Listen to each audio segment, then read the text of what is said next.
September was a pretty crazy month. A lot of travel, probably the most traveling I've done in 1 month since becoming a mom. It was a great time, a great month. We celebrated many things: our wedding anniversary, my son's birthday. I have a 3-year-old now. In addition to that, we traveled to Salt Lake City for the World Championship Strider race.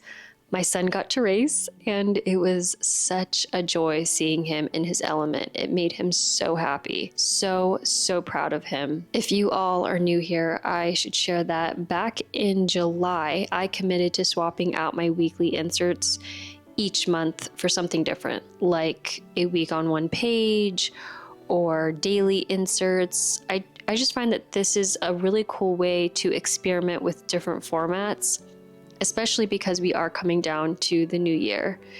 This month, I actually revisited an insert I have used before. These are the Rosie Weekly Hourly inserts. I have said this before. I love these inserts so much. This is an efficient format. You get time blocking columns for each day except for Saturday and Sunday, which is a lined section. I personally love this lined section for the weekend because I don't ever feel the need to use a time blocking section. I really only need a list. So, love this. This takes up about 2/3 of the page, a little over half. The bottom section has a bunch of useful things: a priority section, 2 columns for miscellaneous things, a habit tracker, a notes section, and a section for next week. It's a lot of useful stuff. I, of course, love the list section. I love having this. I always need space for my groceries or just random stuff throughout the week. I do wish I was better at tracking my habits, but sadly, I only tracked 2, which is working out and reading. But I was really bad last month with both of those things. But aside from that, I do remember how great it felt when I was able to see my overall progress. I love a habit tracker. It just didn't work out this month. I specifically want to highlight the priorities column and the next week column, because I don't think I've ever talked about how beneficial it is to have these 2 sections. If you are familiar with the monk mode method, it's described by author Cal Newport, who advocates for daily deep work. The weekly single focus strategy helps with managing complex or long-term projects. This is also described in Gary Keller's The One Thing. At the beginning of the week, you select one significant task or a project as your primary focus. It should be the most important task. Once it's completed, it makes other tasks feel easier. And that's how I've been using the priority section in this weekly insert. As for the next week section, I just find this section so helpful, especially for me because I don't set up my week until the week of. So things will come up throughout the week where I'm like, oh, I need to do this next week. And that's what I use this section for. So I normally take what's written here and I just transfer it over to the following week. As I said, I love these inserts. Like, this is what I used last year, but I do feel I've outgrown these inserts. I just don't think they're for me anymore, but I still think they're great. Lately, I've been attracted to a more low maintenance insert, something that won't take me long to fill out, gets straight to the point, no fluff. And that is something I've discovered in this process with trying out a different insert each month. I'm figuring out what works for me and what doesn't. The stickers I used in September were the Rosie small dot stickers in the color Argyle. And the stickers I used in September were the Rosie small dot stickers in color Argyle and a black and white grid washi tape. I did not use the dot stickers in my weekly setup. I intended to, it just didn't happen. Like, I just did not have the time. But I did use the content icon stickers, which are also from Rosie, and it's also in the same color as the dot stickers.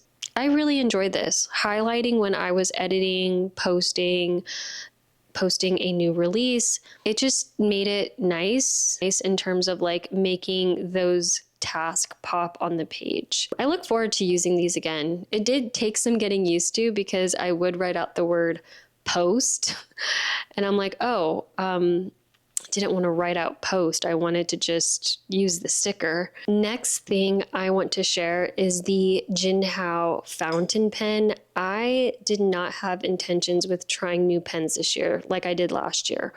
All year long, I've been using the Uniball F gel pen, but when I received this pen in the cloth and paper sub box, I was interested. I was intrigued because I've never owned a fountain pen, nor did I find the need to buy one. But receiving this opened my eyes to how, I don't know, romantic? Like it's kind of romantic writing with a fountain pen. And I'm being a bit dramatic, but it's just truly lovely. Like the way that it writes, it just glides onto the paper.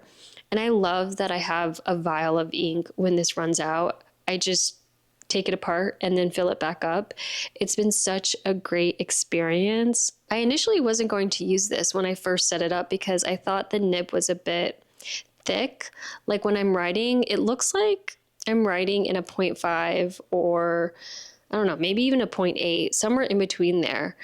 But it grew on me.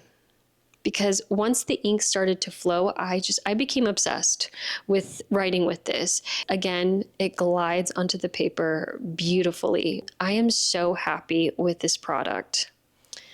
So let's chat about the front of my planner. I've already changed the dashboard, but here's what it looked like before. I used the Reverie storage holder as my dashboard, and I wasn't using this in a practical sense. You know, you can put things in here, but I just thought that this storage holder went so well with this barcode deco card and the cloth and paper magnetic clip.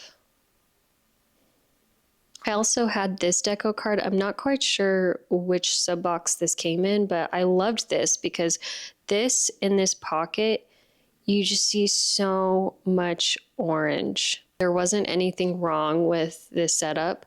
I adored this, but I felt so inspired with the Cloth and Paper September sub box because we got a bunch of goodies for Halloween, or at least stuff that just reminded me of Halloween, and I just had to use it. Random observation, because I don't think this would work for everyone or that everyone would care, but I love that Cloth and Paper stickers are looking compact. Like in terms of the packaging, I could totally be wrong because it's been a minute since I've purchased a Cloth and Paper sticker pack, but the ones I've been receiving in the sub box are all looking like this. That's a plus for me because I have an A6. And at one point this is how it used to look, or at least, I mean, it could still look like that, but they're long. And putting it here in the pocket,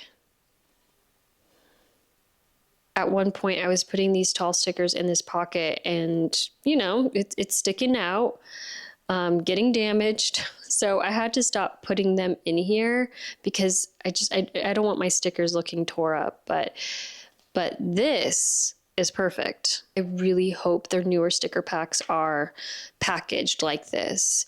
Because I think if you have an A5, I'm pretty sure it was okay putting this and storing it in my planner. Like it fit and it didn't get damaged. I guess it just matters to me now more so because I have an A6.